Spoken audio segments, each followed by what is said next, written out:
Today, as we inaugurate the Manohar Parrikar National Moot Court and Hackathon 2024, we are not only commemorating an event but also celebrating the enduring legacy of a remarkable leader, late Manohar Parrikar.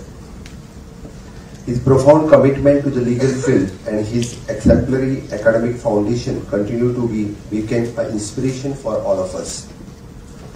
This moot court competition in his honor symbolizes the transformative power of legal reform in addressing today's complex legal challenge and enhancing access to justice for all.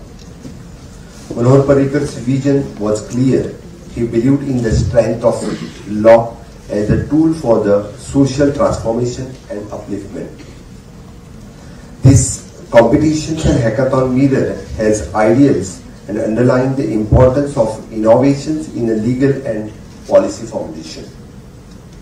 It is a testament to how the right legal frameworks underpinned and commitment to the justice, equality can be paved the way for more equitable society.